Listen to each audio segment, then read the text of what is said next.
Welcome back. If you've just joined us, you're watching Business Morning on Channels Television, and the conversation has been on developing the Nigeria insurance sector. And Mr. Thomas Olorundare, the Director General, Nigeria Insurers Association, is still here with me. Thank you very much, Mr. Olorundare, for sticking on. Well, at the just concluded summit, the Minister, Dr. Ngozi Okonjo-Iweala, came up with three key agenda or plans towards bringing out the potentials of this sector. And the first plan is to increase the sector's gross written premiums from the current 300 billion to about 1 trillion. 1 trillion. That's in 2017. That's right. How achievable is this? Considering the challenges facing the sector. Yeah, of course, every sector that must develop must have challenges. If there are no challenges, there are nothing to overcome. 1 trillion, that's just to triple in 3 years. It's doable. All we need to do is to change the strategy. And that is what the summit was all about. Strategy.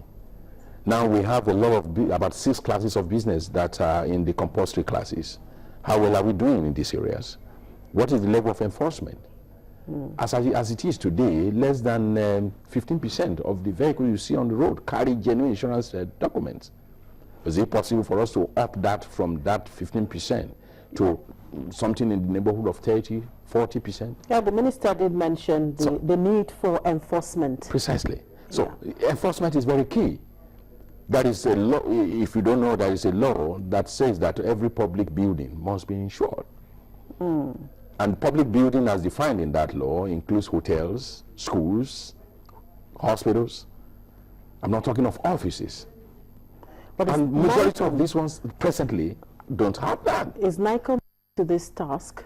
NICOM is not a law enforcement agent. NICOM is a regulatory agent.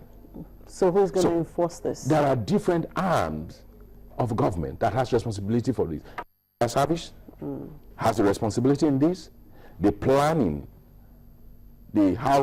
planning office in each of the states. So there must be some kind of cooperation between the states and the federal government machinery to make this whole thing work. So when we enforce the existing laws, it can take us there in less than 3 years. All right, quite optimistic. Well, it also says that it plans to increase the sectors, or rather, it plans to deliver more jobs in the industry. I mean, from the current 30,000 people to 100,000 people. Again 3 times. Yes, 3 years. So does this sector have the capacity to actually absorb these jobs? It must be created. It's not a case of existing capacity. It's a capacity is a potential that must be created, that must be deployed. We have a potential that must be deployed. As it is today, if you visit some jurisdiction like India, they have hundreds of thousands of agents working on their behalf. These people earn their living by daily selling insurance. So we are looking at a situation, if to expand the scope of the business of insurance, reach out, look at the distribution channels, deploy the necessary. Definitely that figure is attainable. It can be attained. All right. Now the third one is to grow the number of insurance policy holders in the country from the current 3 million to 10 million. That's again in the next 3 years. And I wonder how, when people are yet to embrace. All these are related. For example, if you don't increase the number of policy holders, you can't increase the gross premium income. If you don't increase, in the process of increasing the gross premium income, you will need agents. You will need to increase employees. You will need to employ more hands. So all of them is a chain. So it's not as if you are looking at 3 different visions. They are all connected. When one is properly done, the others will just key in. That's it.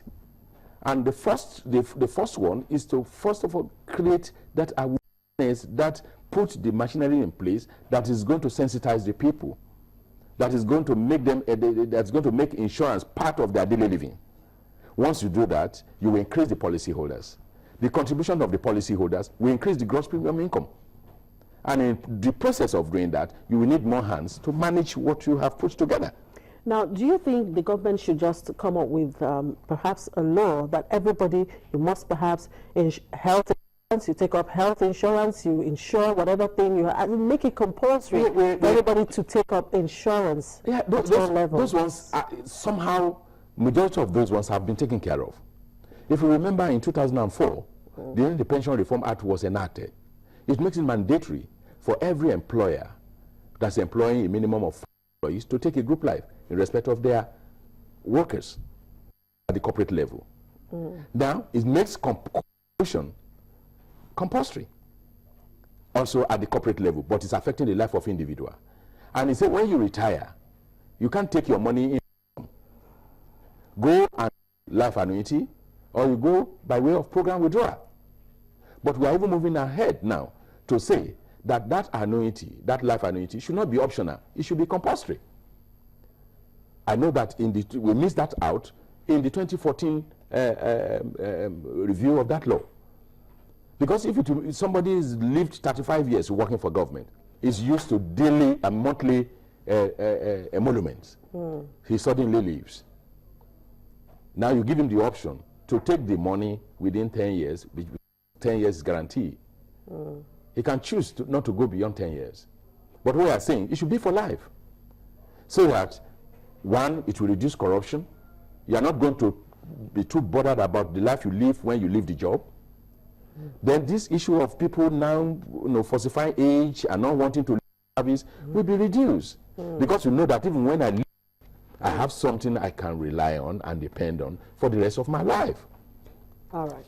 Now, you talked about creating awareness. Yes. Now, Nigeria Insurance Association, what is your role in all of this? Well, our role, first and foremost, we play a lot of advocacy for the market. Part of it is what I'm doing here now. And again, but much more than that, we invest a lot in publicity and trying to reach out the people, but it's a drop in the ocean. We need to do much more than that. Because, beyond that, we also have one of the things that is impeding the development is these fake products that you have in the market. You have fake insurance certificates, motor insurance certificates all over the place. But in 2010, we have developed a mechanism for checkmating this. It's still evolving. And what we have done is to have introduced the Nigerian Insurance Industry Database, we started the project in 2010 and it was fully deployed in 2012. And with that now, in Lagos, once we're able to succeed to deploy it in Lagos, it's already in the FCT, it's in Ogun State and some other states. If by the time we deploy it fully, you will no longer be able to drive your car without somebody. It doesn't need to wave you down. It will just pick your plate number. And it will check with a mechanism that we have, a device that we have given them. And with that, they will know whether you have a genuine or not. We've done that in those states.